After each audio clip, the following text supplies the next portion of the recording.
Hey everyone, I wanted to go over the new and exciting news that we got for Tactics Ogre Reborn, which is set to release onto the Nintendo Switch on November 11th.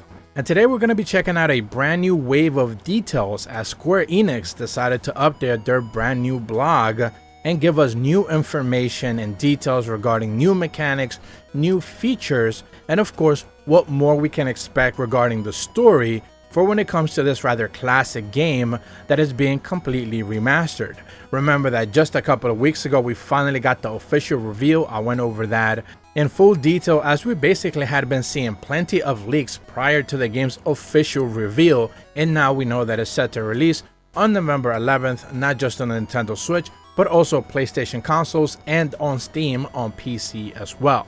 Now the blog was recently updated and we got a brand new wave of information there, not only giving us a base description of the game but also going into the brand new wave of features, which is something that a lot of people had been asking me about. Just how much of a remaster is this, or are they just going the high definition route of the old game and calling it a day? And in all fairness to them, it seems like they are actually doing a bit more than you would actually expect. It's not a full-on remake by any means, but of course a remaster with some added new features. So first and foremost, they mentioned that the high definition characters and backgrounds, they mentioned that the beautiful detailed characters and backgrounds to the original Tactics Ogre game have been completely recreated in high definition. And they of course are going to be attaching images to showcase a little bit more of an example of what it is that they are actually referencing. They also mentioned that the detailed pixel art gives the game a unique feel and also has been preserved and enhanced to look great on modern HD displays. Of course, I can only imagine how great this is actually going to look on the OLED Switch. It's going to look fantastic. The Steam Deck maybe not so much, since that screen is not necessarily as good as the OLED Switch, but it's still a fascinating device that I've actually been covering more recently. Now when it comes to the fully upgraded user interface, they mentioned that not only is the user interface now in high definition, it also has been redesigned to make information easier to understand with streamlined cursors, and they provide us with an image with a rather busy UI, but it's one of those UIs that on the bottom you get to see the row of characters you have available. They're highlighted in different colors, basically telling you friend and or foe. On the left side you have your character pane, on the right side you have the enemy pane, basically the UI information, HP, MP, level, stuff like that, hit accuracy, which is really important, and then on the top you have basic details for whatever it is that your cursor is currently highlighting. When it comes to sound improvements, they mentioned three specific things. They mentioned that all dialogue in Tactics Ogre Reborn has been fully voiced, bringing new life to complex motivations for the characters that make up the factions and shifting political alliance of the epic story. You can choose between English and Japanese voices, with the ability between them to configure at the menu at any time. I think this is always great whenever they do full voice acting. It's fascinating to keep people engaged with, the actual story parts of it. A lot of people are just interested in the combat, which is fully understood, but if you're interested in the story, a lot of people are not big fans of reading. You can certainly choose to engage with the reading, but having fully voice acted scenes is certainly going to go a long way. They also mention when it comes to the sound that Tactics Ogre composer Hitoshi Sakimoto recorded the entire soundtrack with a full live orchestra. At times the melodies are ominous and filled with tension, while in other times they offer a gentle reprieve. The lingering notes and haunting echoes only found in live performances raise the immersion in the gameplay to another level, and I think that's fantastic. Brand new sounds, brand new soundtrack, basically completely redone from the old game.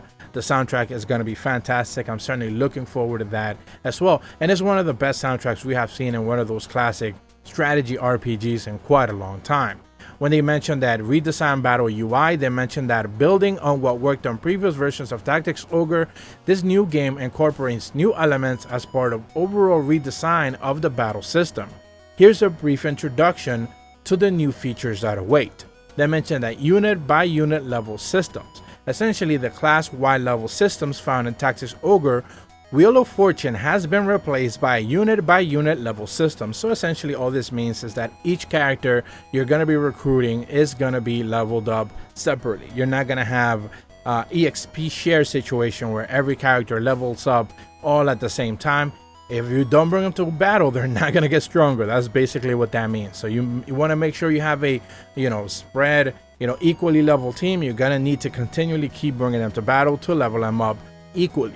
They also mentioned that each unit advances differently depending on this class, making it an elegant system that lets players plot in their way through endless combinations of equipment, skills, magic for each unit. So of course, as you would have expected, the classes will be dictating just how your character is going to be leveling up, how they are going to be working their way through the class systems. They also mentioned that this means players are also able to consider the bigger picture and decide on the overall composition of units to bring into each battle. So of course, each character is going to have a specific purpose in battle. They're not all going to be working versus the same enemy units. Most likely, ground enemies are going to be weak to aerials. Aerials are going to be strong to ground, that kind of thing. That whole rock, paper, scissors approach is going to be live here. When it comes to mentioning battle UI overhauls, they do make mention that the team has made significant changes to the artificial intelligence, or the AI, of your opponents in combat. The enemy tactics change depending on the layout of the battlefield and state of the battle. Thinking about how to adapt your plans to the situation makes them and keeps battles engaging and fresh, and this is always good. While the original games might have been good, a better UI and a better AI is always going to bring it a long way. And of course, smarter AI just makes engagements more difficult, but also much more interesting, because they are going to have the options that you are going to have available to you. And that's always makes engagement more, interesting at the end of the day. When it comes to playability and improvements, they mentioned that Tactics Ogre Reborn has numerous playability improvements, such as a quicker pace of battle, an autosave feature, and a complete overhaul to the controls. They don't necessarily go to full details on that. I would have loved to hear more regarding the quicker pace. Are they giving us a fast forward option? That would have been great to see, but they don't necessarily explain much of that. Now, when it comes to the story and characters, this is the last section that they do mention, and they go over a lot of details. I'm not going to go into every single one of the characters.